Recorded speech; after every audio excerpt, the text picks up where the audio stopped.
Welcome to the Grow Your Independent Consulting Business podcast. I'm Melissa Lieberman, a fellow IC and business coach. On this podcast, I teach you to become a consistently booked independent consultant without becoming a pushy salesperson or working 24/7. If I can do it, you can too. Listen on to find out how. Welcome to episode 201 of the Grow Your Independent Consulting Business podcast. This is Melissa Lieberman, and today we're going to talk about how to build a consulting business that lasts. Lessons from these past 200 episodes, and really the last 12 years in almost 13 in business. So that is our topic for today. As I was prepping for last week's episode number 200 and then thinking about, okay, now what is number 201 going to be like? One of the things that really stuck out to me is, what if I were to look back on these last 200 episodes, what lessons have I learned? And as I was doing that with the podcast itself, I started to realize that really it's not about the podcast. It's actually about these are the lessons I've learned in business. The podcast just happens to be an example of them. But really, as I look at each one of these that I'm going to share with you today, that they're truly lessons, that some of them hard fought lessons that I've learned in my business. And that's why I want to share this with you today so that hopefully it can help you to avoid making some of the mistakes that I've made and other consultants I know have also made. And hopefully it can also, if you're making those mistakes, recognize them and shorten the amount of time it is taking you to move out of that mistake and into another direction. So that's what we're here for today. I really am excited to share these with you because I think they'll help to make a really big difference for you and your business as you're thinking about what it is you want to accomplish in this coming year. So with that, let's talk about the agenda for this episode. We're going to talk about how does this apply to you? So these are my lessons learned, but I want to really start off and make sure you understand not only they're my lessons learned, but they're really for you and your business. So we'll talk about that. I'll give you a quick word of caution. We're going to talk through the 5 lessons learned and then the next steps to put today's episode into action. What I will tell you is that as I was writing all of these, I realized there's 10. So this is going to be a 2-part series. So today I'm going to share with you the first 5. And then next week, stay tuned. We're going to go through the last 5. So there are 10 in total. I can't wait for you to hear all of them. But for now, you'll hear the first 5. So with that, before we get into what those 5 are and really diving into each one in detail, let's talk about the companion resource that goes with today's episode. And that is the book, Grow Your Independent Consulting Business, the 14-step roadmap to make your independent consulting goals a reality. You can go on my website at melissalieberman.com/book, or you can just go to melissabook.com and download the first 3 chapters of the book, which includes the table of contents, which honestly is the whole recipe to growing your consulting business. And then you'll get those first 3 chapters for free. And then if it feels like something that would be really valuable. And by the way, chapter 3 is the playbook to build a thriving independent consulting business. So these are 3 super valuable chapters. And if it feels like it's a good fit, then I would highly recommend going and buying the whole book from Amazon. So you can find that at melissabook.com. Okay, so with that, let's talk about what are the first 5 lessons learned from the last 12 years in business. And it's actually closer to 13 than to 12, but that's how long I've been doing this, which is actually crazy because I'm getting to the point now where I've almost been in business longer than I was in my corporate career, which is so crazy to think about how time flies. So we're going to talk about those. What are those 5 lessons learned, those first 5 lessons learned out of the 10 that I want to share with you in total? Based on the last 12 years, I've been an independent consultant, and also the last 200 episodes that I've recorded, really thinking about all the episodes come from my own personal experience as a consultant and from the experience of other consultants who I work with in my, as coaching clients or who I talk to, because that's what I do all day long is talk to consultants literally all day long, at least 3 days a week, usually 6 to 7 consultants a day in some form or fashion. And whether it's on a consultation to see if we would be a good fit coaching together, or as one of my clients, that is what I love doing, and really pulling together the episodes based on all of those experiences and examples and real life challenges that consultants are facing, and real life solutions and practical solutions to overcome those and avoid those challenges. So that is where all of this has come from. And I can't wait to share it with you. So these first 5 are going to be today. And then, like I said, the next 5 will be next week in part 2. All right. So first, let's talk about how does this apply to you? These are my lessons learned from the last 200 episodes and 12 years as a consultant. Like I said, though, it really comes from not only my personal direct experience as a consultant, as a B2B consultant, and now as a coach for consultants, but also in all of the conversations that I have with consultants, whether it's directly or on webinars that I host or in future of work groups that I'm in, all of those places. That's where this all comes from. And the reason I say that is that these are my experience and learnings, but the point here is that these apply to you. I want to help you avoid making the same mistakes I've made and other consultants have made. I want to help you recognize and shorten any mistakes that you're making now. And I also want to normalize this. So often we hear about all these success stories and how, consultants are selling $300,000 engagements and making 40K per month and taking the summer off, like I was describing to you last week. And while all of that can be possible for you, it's not all roses, right?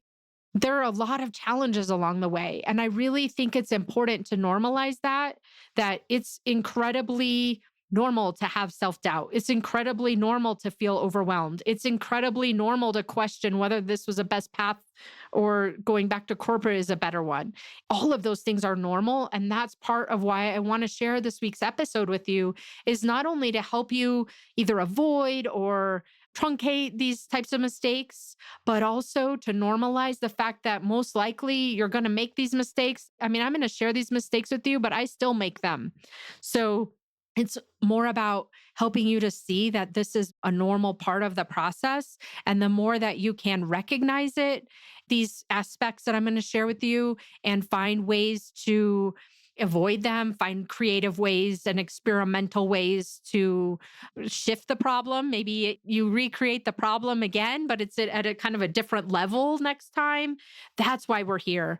I want to make this really normal for you, that these things are just part of the life of doing business. Okay, so with all of that, will dive into these 5 examples of the lessons learned from the past 12 years and the last 200 episodes. But first, before we do that, actually, I want to just say it's the same reminder that I gave you last week if you listened to that episode, which is don't go through this episode thinking about how this doesn't apply to you, or that you're not the same, or this doesn't matter, or this isn't something you're facing. It could be. We're not trying to find problems that don't exist.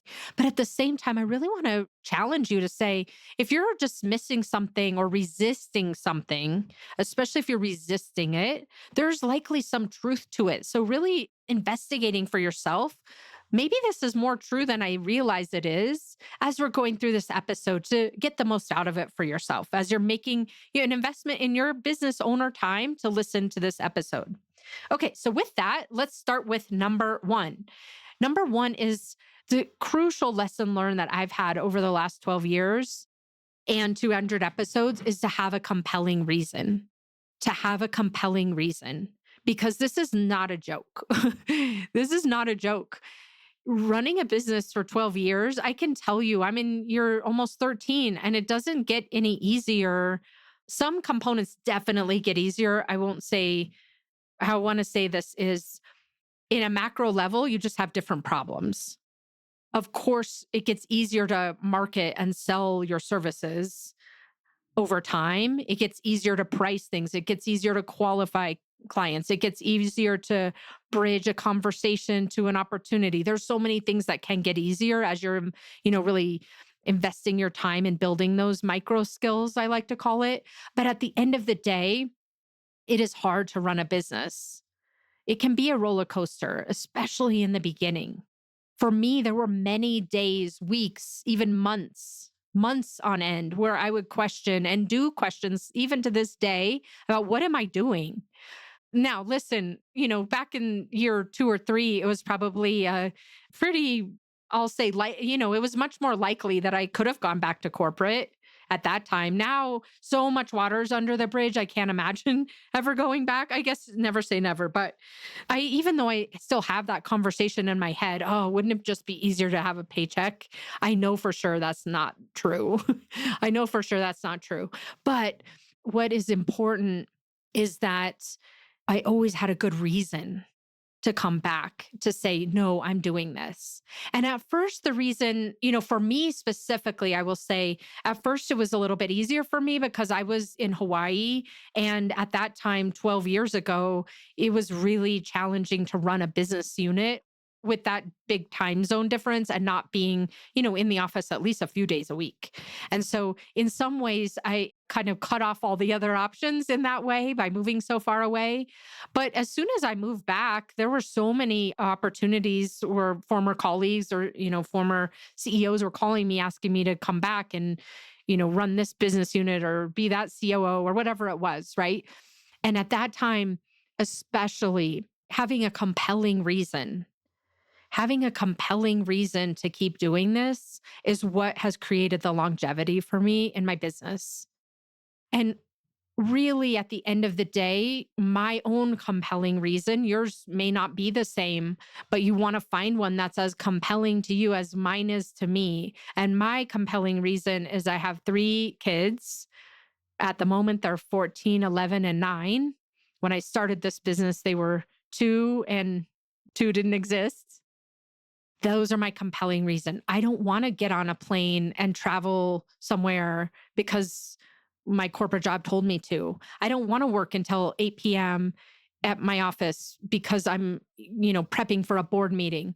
I don't want to work on someone else's schedule. I want to be able to go to my kids' swim meets, almost every weekend and work on my business on Mondays. So I've got a little bit of buffer before I work with clients on Tuesdays. I want to decide. And that's my compelling reason. And as hard as this business is at times, and as doubtful as it can be running this business, and as scary as it can be, and as confronting as it can be, at the end of the day, the reason why I've done this and will continue to do this in every form or fashion that it evolves into is because of that reason. And so, like I said, your reason might be different. You might not be a mom. You might not have a family. You might not have kids, but finding the reason for you that matters to you. Why are you doing this? And one that is so much more compelling than what the alternatives are. So that every time you have that doubt in your mind, so that every time you start to question whether or not it would be easier to go back to corporate or some other path, you have a compelling reason to put yourself back on the direction that you're headed in and toward the vision that you want to achieve. And it comes down to that as simply stated as possible. Number one lesson learned from the last 12 years in business and 200 episode is having a compelling reason. The same thing with the podcast, which is again how I started off this writing this episode is what have I learned in the podcast for the last 200 episodes? How did I do this every week? I have not missed a week. There was a 3-week period where I had laryngitis, and I've never had laryngitis in my life, but I literally could not speak. I could not speak, maybe a whisper kind of, maybe in week 2 and week 3, enough to be able to work with clients who I think were probably, when looking back, it sounded like a scratches on a chalkboard talking with me. But and those 3 weeks, I had my kids sort of introduce the episode that, from a webinar I had recorded. There's never been a week I've missed. And the reason why is I have a compelling reason. I love doing this podcast. I love talking to you every single week. This is my way of sharing my expertise and my learnings and, the things that are bubbling up that from a group of consultants that I know are is likely much more universal than just those 1 or 2 that I am hearing directly from. That's why I do this. And so having that compelling reason where never skipping an episode in 200 despite the obstacles. And there have been many, and times where I've recorded it and nothing got recorded. So I had to do it over again. So many mistakes, so many challenges along the way. But having that compelling reason is what has kept me going. And so for you, I really challenge you to ask yourself, what is your compelling reason? Why are you running this business? And it has to, if you think about kind of one of those weights, like I forget what they're called, but, imagine like one of those weights where they're balanced out. And if you have, the lighter side is up higher and the heavier side is down lower. Your reason, your compelling reason has to be heavier than all of the excuses or justifications or worries that you have that would move you into a different direction. You want that thing to be rock solid. So if you don't have a compelling reason that makes you want to go past all of the challenges and doubts and second guessing that you might have, then I would highly suggest that you create one. Literally stop this episode right now and go figure it out for yourself, and then come back. Come back to the episode because we want to move on to number 2. The second lesson learned from the last 12 years in business and the last 200 episodes is, I didn't create this concept. I think maybe Dr. Benjamin Hardy did, but it's called who before how. The who before how. What do I mean by that? What does that mean? Here's how I started out as a consultant running a business, which quite frankly was just one project with my former client. I wasn't doing any business development, no sales, no anything. I didn't even really think of what I was doing as a business. I just thought of it as a income. When I first started out having that mindset, I felt like I was bad at sales.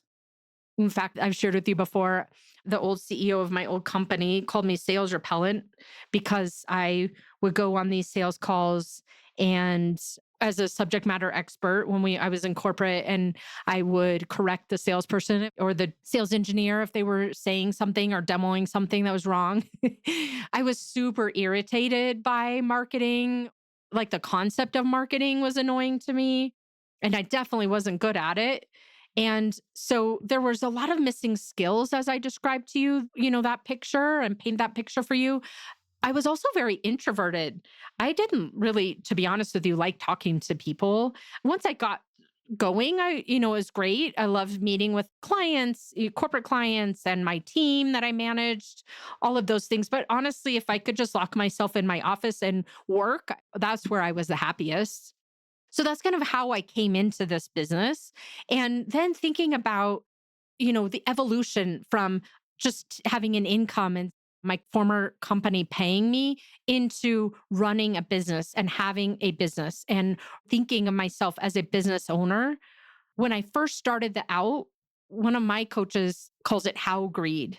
How greed. I was researching endlessly, trying to figure out when I decided to move from staff augmentation for my former employer into a true business, I was just consuming hours upon hours, maybe even thousands of hours if I added it all up on webinars and trainings and books and reading and just trying to find that magic bullet that would help me to figure out what do I need to do in order to be successful. And here's what I mean by when I said the second learning is who before how. What I finally figured out, and you might be in the same situation where you're constantly trying to figure out how can I create a pipeline? How can I market myself? How can I sell? How can I price my services? How can I make a sustainable business?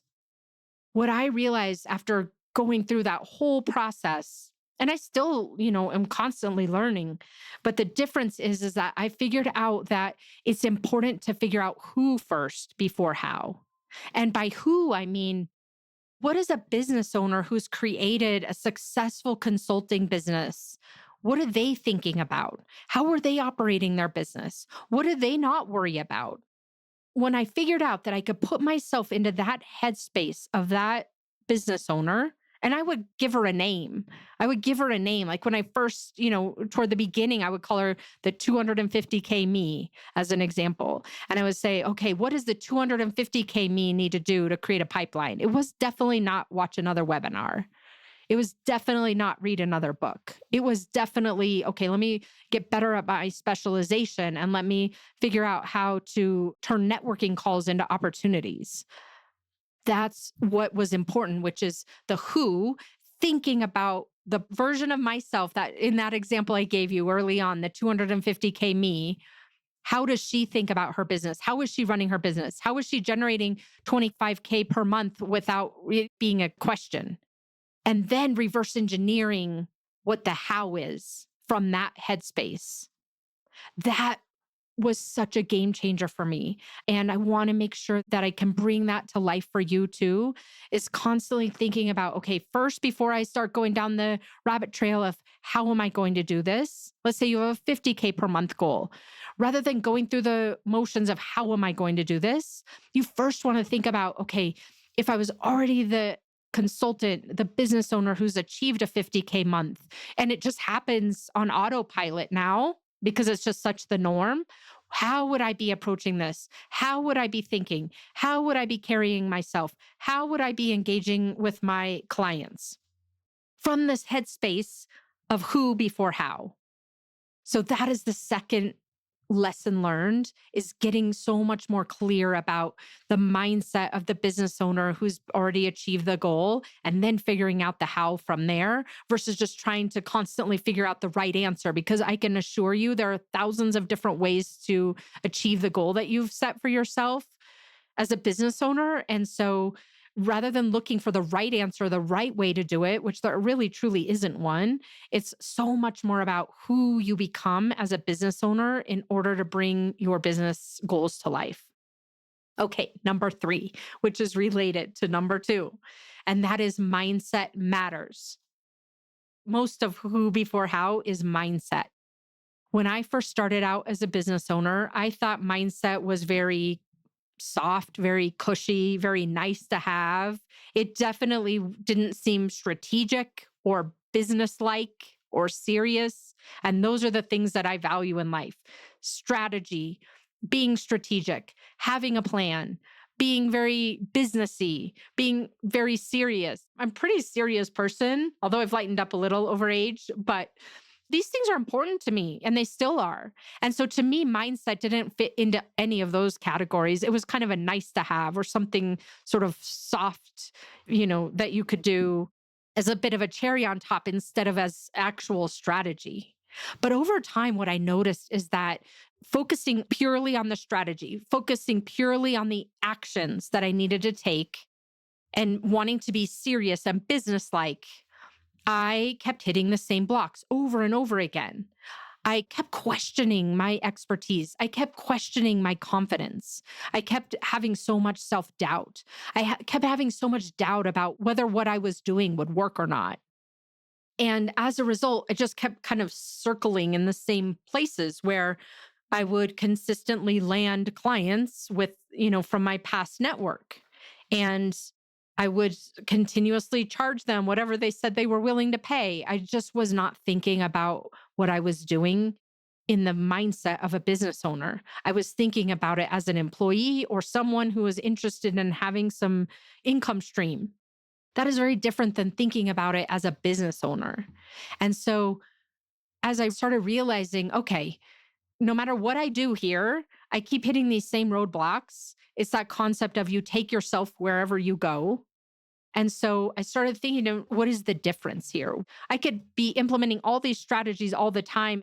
And no matter what strategy I try out, I end up kind of back in the same place, which is doubting and questioning and worried.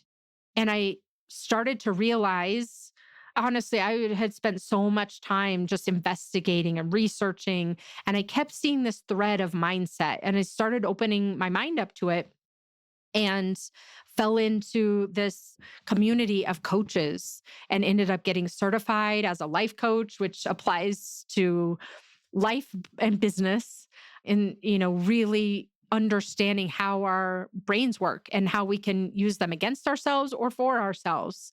And from all of that, I realized through that investment of time and money in these mindset tools and frameworks and applying it to myself and having my own coaches And thinking from, we talked about in the last example, the 250K me, thinking about it from the $1 million me and implementing the concepts in my business from that headspace, from that mindset, creating that confidence ahead of time in order to create the results. It created so much more confidence and clarity. And I wasn't relying anymore on anything external to do that for myself. It all came internally.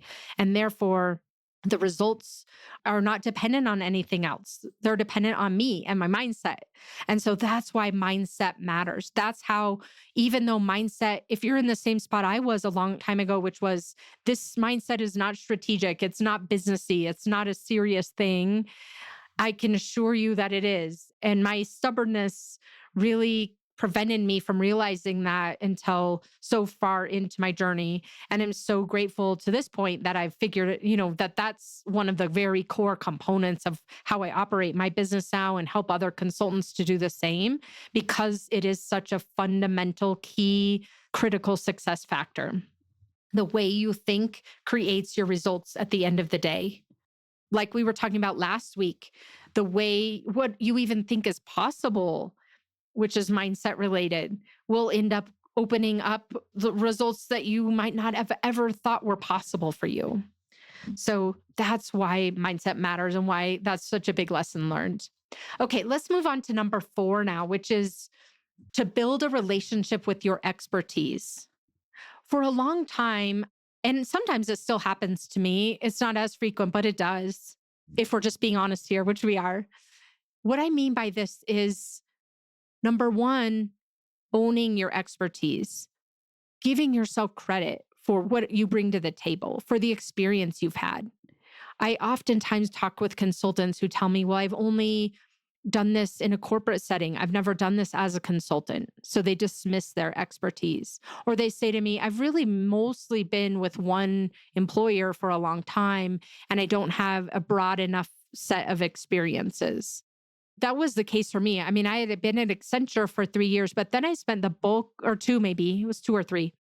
But then I spent the bulk of my career growing a startup from scratch to exit. And so a lot of my thought process was, well, I've never done this before, or I haven't done it for enough clients. I've done it before, but I haven't done it for enough corporate companies in order to feel like I'm an expert. And that's what I mean by build a relationship with your expertise. Instead of spending that headspace on what you don't have, like in my example, I had only spent the bulk of my career at a startup, which by the way was 59 inventions of one company. If you've been at a startup, you know what I'm talking about. Every month was a new company, really, especially in the very beginning. When you don't have a relationship with your expertise, when you don't believe that you're an expert at some level, it's incredibly debilitating. And I know for sure you can logically tell me that you've got a lot of expertise. We could look at your LinkedIn profile. You could show it to me on a piece of, on a screen. But at the same time, most of us have this self-doubt and second guessing kind of thread going on in our brain that says, oh, I don't know enough, or I haven't done this enough, or I haven't done this for enough scenarios, or I haven't done this as a consultant. There's always some reason why that our brain will come up with to keep us playing small. And what I want to say to you, for me, and hopefully this resonates for you as well, is at the point where I started building a relationship with my expertise is where it started to unlock so much more confidence and really lessen the amount of second guessing. And so what does it mean to have a relationship with your expertise? It really comes down to a couple of things. Number 1, are you owning what it is you do have instead of questioning what you don't have? And number 2, do you believe that what you know and what you have to offer and what you have to bring to the table matters to your clients, to your ideal clients? Does it matter to them? For so many of us, we question, well, I know this, but it's not as good as, what some other specialization or some other niche. And so we just end up cycling around this. I'm not good enough. This isn't good enough. Versus truly what I like to call building a relationship with your expertise. And listen, so many consultants come to me and tell me, I feel really confident once I land a client to deliver. I just feel really not confident as I'm going through the business development cycle to land clients. That's where my gap is. And what I want to say to you is they're really one and the same. One's paying you and one isn't yet. But the whole point of the whole process is to be a consultant, to build relationships and to understand what the challenges are and to offer solutions and to get buy in for your solutions. It's all one and the same. And so sometimes that distinction is not helpful of I feel confident delivering, but not confident selling. It can all be one, it's all the same types of skill sets, really, when you boil it down. So, spending time building a relationship with your expertise was the fourth lesson that I wanted to share with you today. Really thinking about where are the gaps in your belief about and your confidence about what you bring to the table and how you bring it to the table and what your pricing is, and really selling yourself first before you're able to sell it to your end clients. So that was lesson learned number 4. Lesson learned number 5 is investing in your business. We have started a business here that is no capital outlay.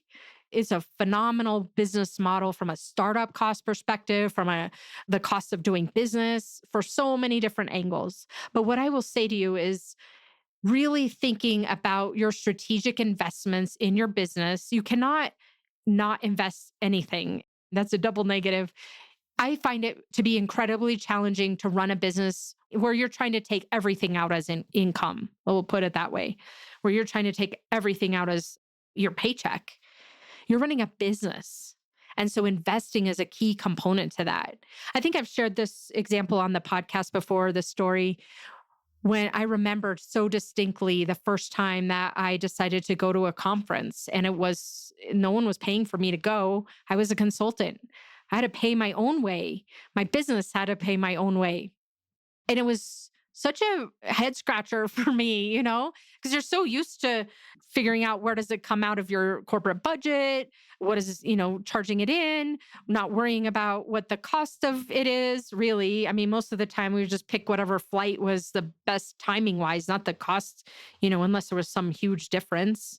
None of that, right? That when, as a corporate employee traveling, it is what it is. The company pays for it as long as there's a business kind of justification, and that's that.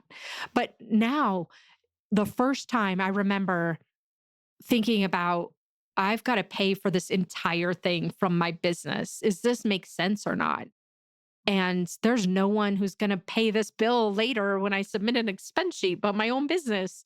It was such an eye opener. And so that was one of the first moments of running a business where I really realized, okay, the way an employee would be thinking about this is very different than what a business owner would be thinking about this trip. And I started thinking about, okay, how much is this whole thing going to cost me? And what am I going to gain from it? How am I going to make sure that I make that amount of money back, if not more? What is the return on this investment? Is this a good business justification for this trip? And so having that one experience, which was, I don't know, it seems obvious, right? Okay, you don't have a job anymore. No one else is going to pay. But it just was so shocking to me when I actually had to do it? And so now, as I think about and look back to these last 12 years, those investments that I've made, which primarily come down to 3 things. Number 1, learning new skills, marketing. Like I said, when I first started out, I thought marketing was such a waste of money. The people I worked with in corporate in the marketing department will attest to this. If you ask them, I was constantly questioning, like, is this a good use of our corporate? Should we even have this department, basically? So I had a huge skill gap in marketing. I had a huge skill gap in selling. I had a huge skill gap in my mindset. And, as I started evolving into coaching, I had a huge skill gap in terms of formal coaching skills. Of course, I had a lot of coaching skills from the teams that I had managed in corporate, but it's very different coaching someone than it is managing someone. And so those were some of the skill gaps that I had that I realized would be so important to fill in, to get help with, to create a faster path toward it, and to not keep making the same mistakes over and over again. And so I invested in overcoming those skill gaps. I invested in my own coaches, which I have to this day, at least one, sometimes more than one, but at least one at all times to help me with the types of things that I know are so important to help, that I help my clients with. I'm a human too. Sometimes the craziest thing, I'll work with my coach, which at the moment happens to be at 9 a.m. on Wednesdays. And then I'll have a client right after that. And we coach on almost the same exact thing. Now I'm helping her with the same problem my coach helped me with just an hour earlier. We're all a human, and having that support is so, so important. So to me, those two areas, the skill gaps and the coaching for mindset.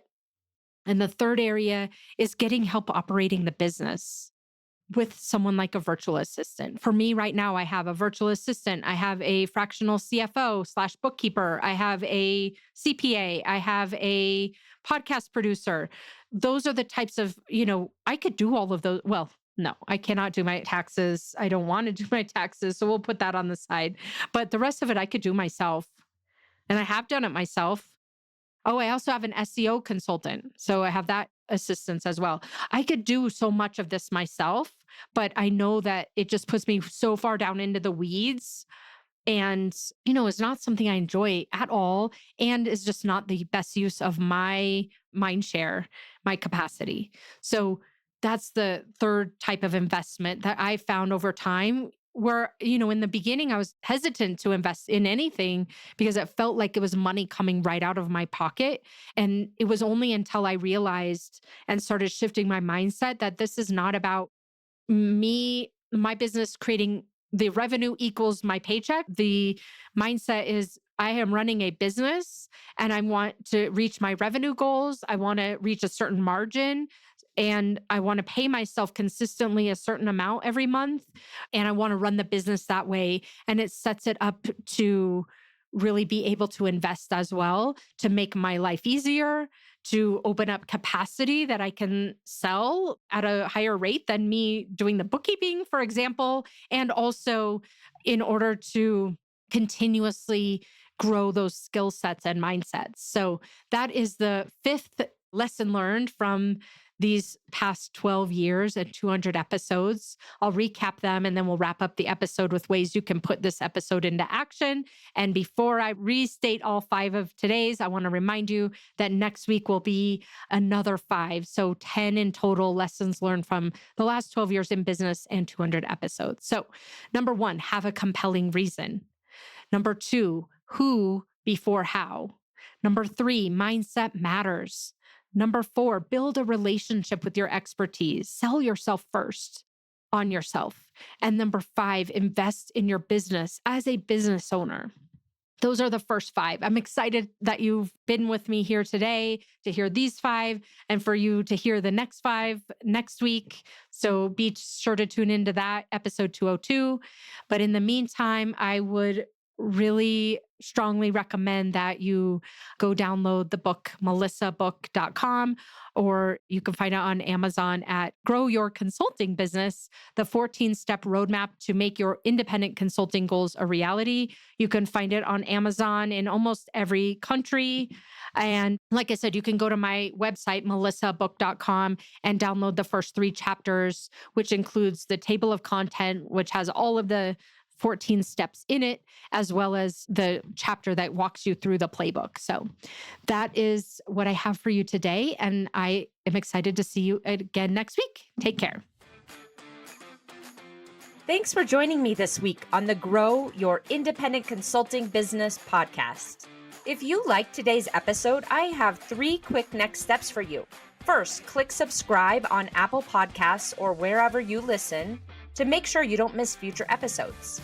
Next, leave me a review in your podcast app so other independent consultants can find and benefit too. And finally, to put the ideas from today's episode into action, head over to melissalieberman.com for the show notes and more resources to help you grow your consulting practice from your first few projects into a full-fledged business. See you next week.